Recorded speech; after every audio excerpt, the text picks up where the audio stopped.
Some masters advocate meditation, whereas some don't. What's the point in meditating?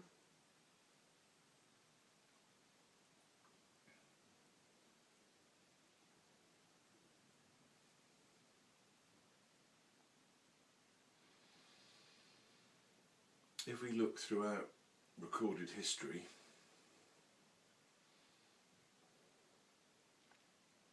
meditation has always been recommended, pretty much. It's at the essence of the Christian faith. Be still and know that I am God. Jesus saying, let thine eye be single and thy whole body should be full of light. Buddha, extensive teachings and encouragement to meditation.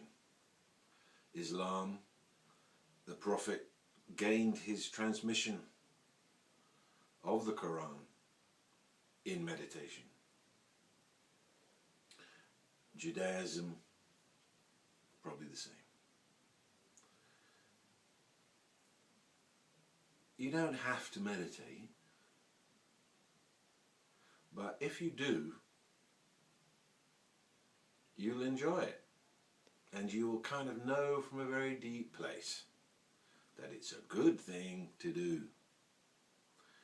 In the Advaita Vedanta movement or approach to reality, they say it's not necessary. Direct seeing into what you already are. It's not coming, it's here. You are it. And by saying it in certain ways, and people who are it saying it and pointing to it, you get it. But when you get it, you're sitting in front of the master and he's pointing to it, you are actually in meditation. And in the deep revelation of it, it is a meditative experience. It's the same thing. They're not different. The seeing of an Advaita student and the experience of a meditator are the same. They're not different. So it's the most fun thing to do. And it's a place where you can really leave the conceptual framework, because you see, it's one thing to understand it and quite another to realize it. You know, with Advaita, it's like the understanding itself is liberating to some degree,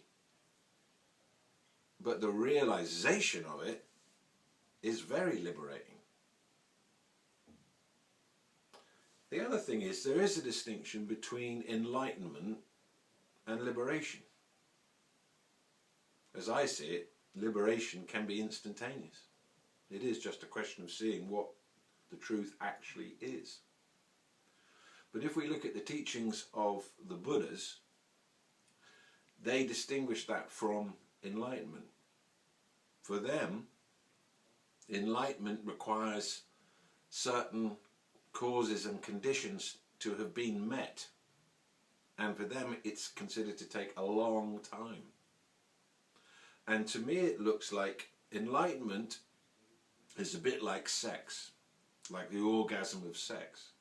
In order to have an orgasm, there has to be a certain sustained focus, there has to be a gathering of energy, and there have to be other conditions met.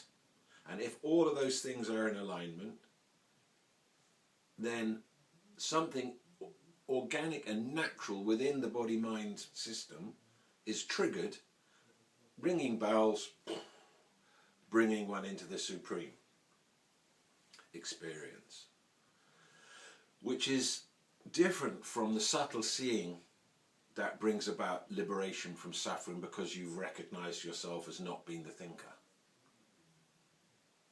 So meditation is recommended as an enlightenment, for enlightenment, in the scriptures traditionally. Lord Krishna himself was asked that question. In the Hindu tradition, they said to him, what will bring us closer to you? What's the what can we do that will bring us closest to you, where you are, where you truly are? And you know, you would think, oh, he might say, oh, chant Hare Krishna, whatever. But actually he didn't say that. He said in the Bhagavad Gita that place your attention here with completely balanced breath. And if you do that, there is something that might happen that will bring you to me directly. So what's the point of meditation? It's an interesting question. What is the point? For me, why do I do it? Because I love it. I love meditating. When I sit, you become so still. And that stillness is always new. You recognize that you can focus, that there's light everywhere. There's light within, there's light without.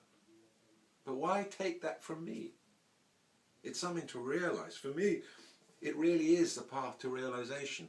Inner inquiry plus meditation equals realization. Inner inquiry, no meditation, equals understanding.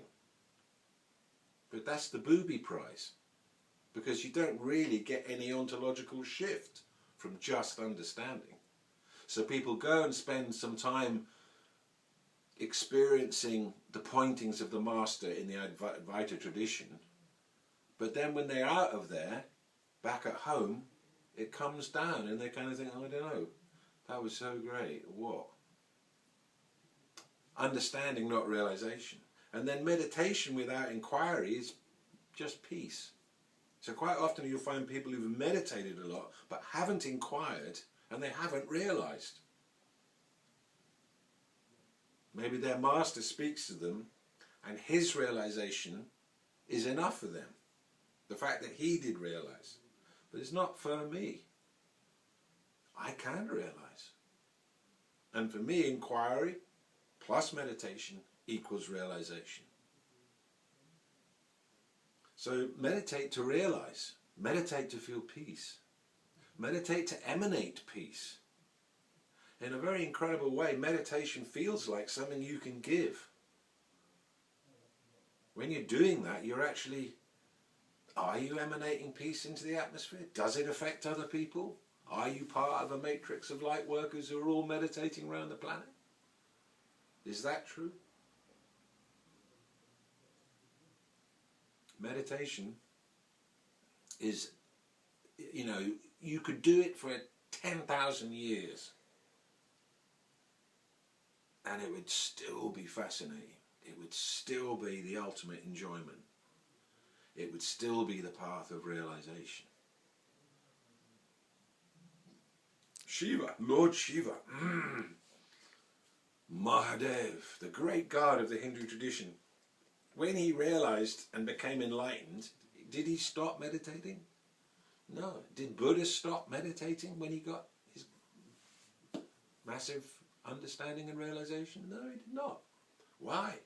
If you got there and you are it, why would you? Because it's just the most fabulous thing to do. This human body-mind matrix has secrets and treasures stored within it. There was a time, for example, when the orgasm was completely unknown to you, and then you found it. My God, I've got this capacity. That's incredible. You'd never have guessed it. That it was, that possibility existed in your body-mind situation. Meditation, same thing. The best way to bring that fullness on that I know is meditation.